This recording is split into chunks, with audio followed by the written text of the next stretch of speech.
Right. Shri V M Radhakrishnan, ഞാൻ ചോദിക്കുന്നത് താങ്കൾ ഇന്നലത്തെ കേൾക്കുന്നുണ്ടോ?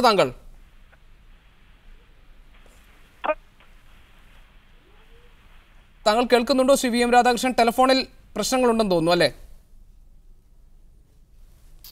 ഞാൻ താങ്കളിലേക്ക് തിരിച്ചു തരാം. അഡ്വക്കേറ്റ് ഉദയഭാനു, താങ്കൾ ടെലിഫോണിലുണ്ടോ? അഡ്വക്കേറ്റ് ഉദയഭാനു, താങ്കൾ ടെലിഫോണിലുണ്ടോ? അഡ്വക്കേറ്റ് ഉദയഭാനു, ഇവിടെ ശ്രീ ജോസഫ് വാഴക്കൻ വിശദീകരിച്ചതുപോലെ പ്രതിപക്ഷ നേതാവ് ആവശ്യപ്പെടുന്നു വിജിലൻസിന്റെ അന്വേഷണം. സർക്കാർ ഉടനടി അത് അംഗീകരിക്കുന്നു. സ്വാഭാവിക നടപടിക്രമം എന്ന നിലയിൽ ക്വിക്ക് വെരിഫിക്കേഷൻ റിപ്പോർട്ട് തയ്യാറാക്കാൻ പറയുന്നു.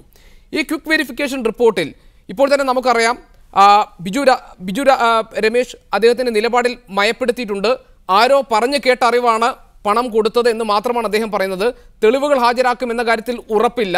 അന്ന് അദ്ദേഹത്തിനോടൊപ്പം ഉറച്ചു നിന്നിരുന്ന ബാർ ഉടമ മനോഹരൻ ഇന്ന് പൂർണ്ണമായി കാലുമാറിക്കഴിഞ്ഞു. അങ്ങനെ വിജിലൻസിന് മുന്നിലേക്ക് എത്താൻ പോകുന്ന വിവരങ്ങൾ കുറഞ്ഞു വരുന്നു, ലഘുവായിക്കൊണ്ടിരിക്കുന്നു. അത് ഇനി അങ്ങോട്ട് ഒരു കേസിലേക്ക് എത്താൻ പോകുന്നതല്ലാതായി മാറിക്കൊണ്ടിരിക്കുന്നു എന്ന് പറയുമ്പോൾ സ്വാഭാവികമായിട്ടും ക്വിക്ക് വെരിഫിക്കേഷൻ റിപ്പോർട്ട് ഉണ്ടാക്കി കഴിയുമ്പോൾ കേസ് എടുക്കേണ്ടതില്ല എന്ന നിഗമനത്തിലേക്ക് വിജിലൻസ് എത്തും. അങ്ങനെ വന്നാൽ എന്താണ് അടുത്ത പ്രൊസീജിയർ? പ്രത്യേകിച്ച് ഇവർ നിലപാടുകൾ മാറ്റുകയും ഇവരുന്നയിച്ച ആരോപണങ്ങളുടെ ശക്തി കുറയുകയും ചെയ്യുമ്പോൾ മറ്റേതെങ്കിലും തരത്തിലുള്ള ഒരു നിയമ പോരാട്ടത്തിനുള്ള സാധ്യത ഉണ്ടാകുമോ? വിജിലൻസിന്റെ മുൻപിൽ കേസിലെ മൊഴി കൊടുക്കേണ്ടതും തെളിവ് ഹാജരാക്കേണ്ട ബാധ്യത ഉള്ളതും തീർച്ചയായിട്ടും അത് ഉന്നയിച്ച ശ്രീമാൻ ബിജു രമേശിനാണ്. വിജിലൻസ് ഡിപ്പാർട്ട്മെന്റിലെ ഇൻവെസ്റ്റിഗേഷൻ ടീമിനുള്ള ഒരു കടമ എന്നത് അദ്ദേഹം പറയുന്ന മൊഴിയുടെ അടിസ്ഥാനത്തിൽ, കൊടുക്കുന്ന തെളിവിന്റെ അടിസ്ഥാനത്തിൽ മറ്റ് വിവരശേഖരണങ്ങളും രേഖകളും സംഘടിപ്പിക്കുക എന്നുള്ളതാണ്. അദ്ദേഹം കൊടുക്കുന്ന മൊഴി തന്നെ ദുർബലപ്പെട്ടു കഴിഞ്ഞാൽ പിന്നെ വിജിലൻസ് ആ കാര്യത്തിൽ വളരെ ഒരു വലിയ ഫിഷിംഗ് എൻക്വയറി നടത്തി മുന്നോട്ട് കൊണ്ടുപോകും എന്ന് നമുക്ക് പ്രതീക്ഷിക്കാൻ വയ്യ. തീർച്ചയായിട്ടും ദുർബലപ്പെട്ട അല്ലെങ്കിൽ മറ്റേ എതിർകക്ഷിയെ രക്ഷപ്പെടണമെന്നുള്ള ആഗ്രഹത്തോട് മയപ്പെടുത്തിയ ഒരു മൊഴിയാണ് ഇപ്പോൾ കൊടുത്തിട്ടുള്ളത് എങ്കിൽ തീർച്ചയായിട്ടും ഈ കേസ് ദുർബലപ്പെടും. സ്വാഭാവികമായിട്ടുള്ള ഒരു അന്ത്യം എല്ലാ തരത്തിലും ഈ കേസിനും ഉണ്ടാകും എന്നുള്ള ആശങ്കയാണ് ഇപ്പോൾ നമുക്ക് പങ്കുവെക്കാൻ കഴിയുന്നത്. അങ്ങനെ വന്നു കഴിഞ്ഞാൽ മറ്റൊരു നിയമ പോരാട്ടം വന്നു കഴിഞ്ഞാലും, ഇപ്പോൾ കോടതി മുഖേന ഒരു ഉത്തരവ് വാങ്ങിച്ചാലും അതേപോലെ തന്നെ ഹൈക്കോടതി മുഖേന മറ്റൊരു അന്വേഷണത്തിന് ഉത്തരവിട്ട് കഴിഞ്ഞാലും ഈ കേസിലെ വാദിക്ക് മൊഴി കൊടുക്കാനായിട്ട് ഇതിൽ കൂടുതലൊന്നുമില്ല എങ്കിൽ, അല്ലെങ്കിൽ തെളിവ് കൊടുക്കാൻ കഴിഞ്ഞിട്ടില്ല എങ്കിൽ, വാങ്ങിയത് തെളിയിക്കാൻ കഴിഞ്ഞില്ല, വാങ്ങിയത് ബാങ്ക് റെക്കോർഡിലൂടെയാണെങ്കിൽ അല്ലെങ്കിൽ വേറെ ഏതെങ്കിലും കരങ്ങളിലൂടെയാണെങ്കിൽ ഒരു പക്ഷേ തെളിയിക്കാൻ കഴിഞ്ഞെന്ന് വരും. ഇത് അങ്ങനെയൊന്നുമല്ല. കൊടുത്തു, അദ്ദേഹം മറ്റൊരാൾ വഴി വാങ്ങിച്ചു എന്നെല്ലാം മാറ്റി പറയുന്ന അവസ്ഥ വരുമ്പോൾ സ്വാഭാവികമായിട്ടും തെളിവിന്റെ അല്ലെങ്കിൽ ആനുകൂല്യം നിയമത്തിന്റെ അടിസ്ഥാനത്തിൽ വരുമ്പോൾ അത് ആരോപണ വിധേയനായ ആൾക്കാണ് കിട്ടുന്നത്. പരിണിതഫലം എന്ന നിലയിൽ അത് കുറ്റമുക്തമാകുന്ന അവസ്ഥയിലേക്ക് എത്തും. അങ്ങനെയാണെങ്കിൽ അഡ്വക്കേറ്റ് ഉദയഭാനു, മറ്റൊരു ഗൗരവമായ പ്രശ്നം കൂടി ഉയർന്നു വരുന്നുണ്ട്. ശ്രീ ജോസഫ് വാഴക്കൻ ഇവിടെ നിരന്തരം പറഞ്ഞുകൊണ്ടിരുന്നത് സർക്കാർ ഒരു ഉറച്ച മദ്യനയവുമായി വരുന്നു, ബാർ ഉടമകൾക്ക് അതിൽ അമർഷമുണ്ട്, അവർക്ക് അതിനോട് പ്രതികാരം ചെയ്യണം, അതിനവർ സ്വീകരിച്ചൊരു വഴിയാണിത്, അടിസ്ഥാനരഹിതമായ ആരോപണങ്ങൾ ഉന്നയിക്കുക. അതാണ് ഇവിടെ സംഭവിച്ചിരിക്കുന്നതെന്നാണ് പറയുന്നത്. അങ്ങനെയാണെങ്കിൽ ഇതേറ്റുകൊണ്ട് നടന്നിരുന്ന മാധ്യമങ്ങളും ഇതേറ്റുപിടിച്ച പ്രതിപക്ഷവും അബദ്ധത്തിൽ ചാടിയിരിക്കുന്നു എന്നാണ് പറയുന്നത്.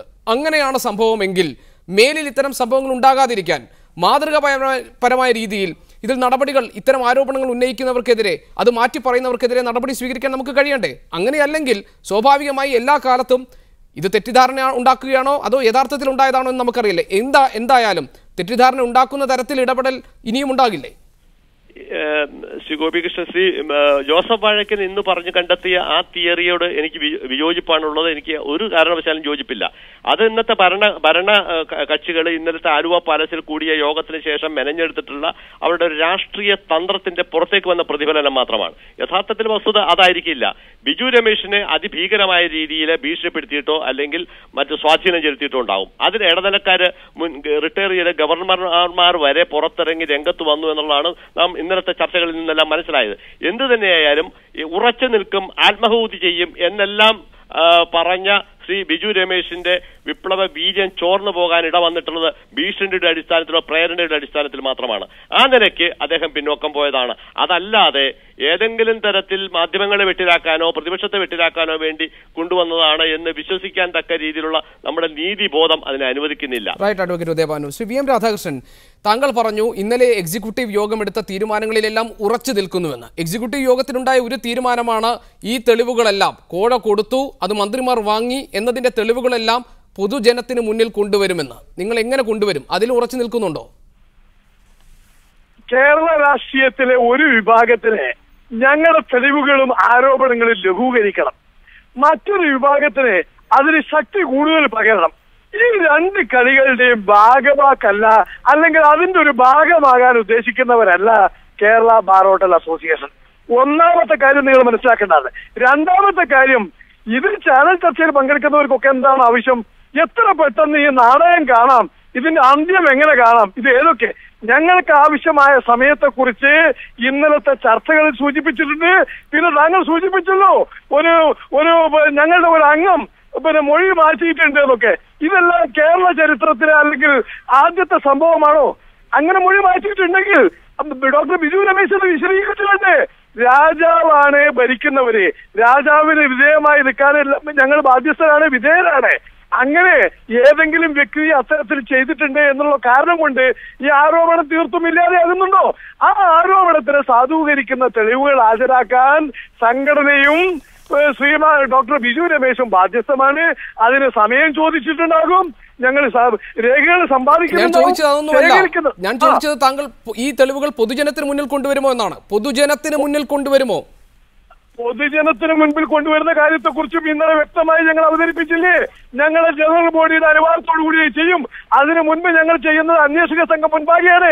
ആ തെളിവുകൾ പുറത്തു വരട്ടെ. ശ്രീ KT കുഞ്ഞിക്കണ്ണൻ, ഈ ചർച്ച വൈൻഡപ്പ് ചെയ്യുമ്പോൾ എന്താണ് ഇനി പ്രതിപക്ഷത്തിന് ഇക്കാര്യത്തിൽ ചെയ്യാനുള്ളത്?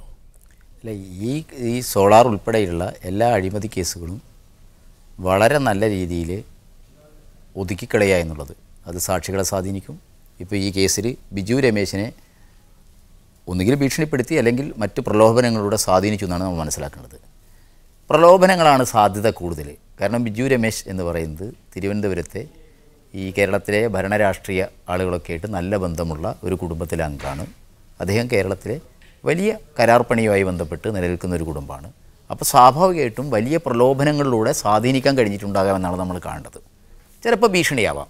അപ്പോൾ അതുകൊണ്ട് തന്നെ ഈ കാര്യങ്ങളെല്ലാം കേരളത്തിലെ ജനങ്ങൾക്ക് മുമ്പിലേക്ക് കൊണ്ടുവരാനും അതിശക്തമായ രീതിയിൽ ഇതുമായി ബന്ധപ്പെട്ടുകൊണ്ടുള്ള ഇപ്പോൾ ഈ കേസിലുള്ള ആകെയുള്ളൊരു തെളിവെന്ന് പറയുന്നത് ബിജു രമേശിൻ്റെ മൊഴിയാണ്.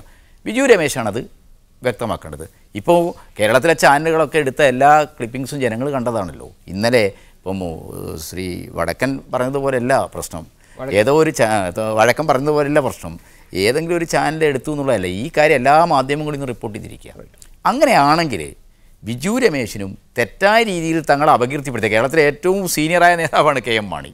അപ്പോൾ അങ്ങനെ അപകീർത്തിപ്പെടുത്തിയ ഒരാൾക്കെതിരായിട്ട് സാധാരണ നിയമം അനുശാസിക്കുന്ന ഒരു മാനനഷ്ട കേസ് കൊടുക്കണ്ടേ? അത് കൊടുക്കുന്നില്ലല്ലോ. ശ്രീ ജോസഫ് വാഴക്കൻ, ഞാൻ ഒരുപാട് സമയം പരിധി ലംഘിച്ചു കഴിഞ്ഞു. താങ്കൾ വളരെ ചുരുങ്ങിയ വാക്കുകളിൽ ഈ ചർച്ചയുടെ ഒരു മാന്യത നമുക്ക് നിലനിർത്തണം, തുല്യമായ നീതി എല്ലാവർക്കും. ശ്രീ ജോസഫ് വാഴക്കൻ, താങ്കളുടെ വാക്കുകൾ. അല്ല, എല്ലാ മാന്യതയും ഞാൻ അദ്ദേഹത്തെ നിലനിർത്തിക്കൊണ്ട് തന്നെ ചോദിക്കട്ടെ. ശ്രീ KT കുഞ്ഞിക്കണ്ണൻ പറഞ്ഞിട്ടുള്ള കാര്യങ്ങൾ അദ്ദേഹം എന്താ എല്ലാം മറന്നു പോകുന്നത്? CPM നമ്മുടെ സാന്റിയാഗോ മാർട്ടിൻ്റെ കയ്യിൽ നിന്ന് 1 കോടി രൂപ ദേശാഭിമാനിക്ക് വേണ്ടി EP ജയരാജൻ പറഞ്ഞു വിട്ട് വാങ്ങിച്ചു എന്ന് പറഞ്ഞിട്ട് നിങ്ങൾ ആരും അതിൻ്റെ പേരിൽ അന്വേഷണം നടത്തിയിട്ട് ഞങ്ങൾ കണ്ടിട്ടില്ല. അതുപോലെ തന്നെ നമ്മുടെ എളമരം കരീം 2 കോടി രൂപ വാങ്ങിച്ചു എന്നൊരാൾ ചാനലിൽ നിന്ന് പത്രസമ്മേളനം നടത്തി പറഞ്ഞു. എല്ലാ ചാനലിലും ഒരേ സമയം വന്നതാണ്. പത്രമാധ്യമങ്ങളിൽ വരുന്ന വാർത്ത വരുന്നത് നമ്മൾ, എന്നിട്ട് നിങ്ങളതിൻ്റെ പേരിൽ ഒരു അന്വേഷണം വേണമെന്ന് നിങ്ങൾ പറഞ്ഞിട്ടില്ല. പിണറായി വിജയൻ ഇപ്പോൾ കേസിന് മുമ്പേ നിങ്ങൾ കുറേ കേസുകളുടെ കാര്യം പറയുന്നത് കേട്ടു, കോടികളുടെ അഴിമതി. പിണറായി വിജയൻ ആ കേസിൽ നിന്ന് രക്ഷപ്പെട്ട കഥയൊക്കെ നമുക്കെല്ലാവർക്കും അറിയാം. ആരെയൊക്കെ സ്വാധീനിച്ചു, എന്തൊക്കെ സ്വാധീനം നടന്നു, നമ്മുടെ അഡ്വക്കേറ്റ് ദാമോദരനോട് ഇതൊക്കെ നമുക്ക് എല്ലാവർക്കും അറിയാവുന്ന കാര്യമാണ്. പ്രത്യാരോപണം കൊണ്ട് നേരിടുക. അപ്പോൾ ഞാൻ പറഞ്ഞത് അതുകൊണ്ട് സ്വയം ഈ കുറ്റം സമ്മതിക്കുന്നതിന് തുല്യമാണ് ഇത്തരം ഒരു തട്ടിപ്പ്. പ്രത്യാരോപണമല്ല, ഈ വിഷയവുമായി ബന്ധപ്പെട്ട് ചർച്ച ചെയ്യും. ഈ വിഷയവുമായി ബന്ധപ്പെട്ട് ഇവിടെ വന്നിരിക്കുന്ന വസ്തുതകൾ, വിവരങ്ങൾ, ഇതിന്റെ അടിസ്ഥാനത്തിൽ സംസാരിക്കുക. ഞാൻ ഇങ്ങനെ പ്രത്യാരോപണം നമ്മൾ സാധാരണ ഇത്തരം ഉത്തരവാദപ്പെട്ട ഒരു രാഷ്ട്രീയ നേതാക്കന്മാർ ഇങ്ങനെയാണ് ചെയ്യുന്നത്. നിങ്ങൾ പ്രത്യാരോപണം വെച്ചാൽ നിങ്ങൾ കുറെ ആരോപണങ്ങൾ ഉന്നയിച്ചു. അഴിമതികളിലെ കേരളത്തിലെ കോൺഗ്രസ് പാർട്ടിയുടെ ഉന്നതരുമായുള്ള ബന്ധം എല്ലാവർക്കും അറിയാവുന്നതാണ്. കേരളത്തിലെ ഒരു കാര്യം ഞാൻ പറയാം, കേരളത്തിലെ അബ്കാരി കോൺട്രാക്ടർമാർക്കുമായിട്ട് മാർക്സിസ്റ്റ് പാർട്ടിക്കുള്ള ബന്ധം കേരളത്തിൽ മറ്റൊരു പാർട്ടിക്കും ഇല്ല. നിങ്ങൾ തന്നെ പറഞ്ഞല്ലോ, ഞങ്ങൾ ബാർ നിർത്തും, ഞങ്ങൾ മദ്യനിരോധനം ഏർപ്പെടുത്തും. ഞങ്ങൾ നിങ്ങൾ രാഷ്ട്രീയ പൊതുയോഗത്തിൽ പറഞ്ഞോ ഈ ചർച്ചയിൽ ഇവിടെ വന്നിരിക്കുന്ന വസ്തുതകൾ എന്താണ്? ബിജു രമേശ് ഉന്നയിച്ച ഒരു ആരോപണം അത് ശരിയാവാം തെറ്റാവാം. എന്തുകൊണ്ട് നിങ്ങൾ അഴിമതി നിരോധന നിയമം അനുസരിച്ച് കേസെടുക്കുന്നില്ല? ഒരു ക്വിക്ക് വെരിഫിക്കേഷൻ എന്ന് പറഞ്ഞുകൊണ്ട് 3 മാസം നീട്ടിക്കൊണ്ടുപോകണോ ചെയ്യേണ്ടത്? റൈറ്റ്. നേതാക്കൾ ക്ഷമിക്കണം, ഞാൻ ഇടപെടുകയാണ്. സമയം വല്ലാതെ അതിക്രമിച്ചിരിക്കുന്നു. വളരെയധികം Shri Joseph Vazhakkan, Shri KT Kunhikannan, Shri CR Neelakantan, advocate Udayabhanu, Shri VM Radhakrishnan ഈ ചർച്ചയിൽ പങ്കെടുത്തതിന്. ഈ സ്പെഷ്യൽ എഡിഷൻ പൂർണ്ണമാകുന്നു. Good bye, good night.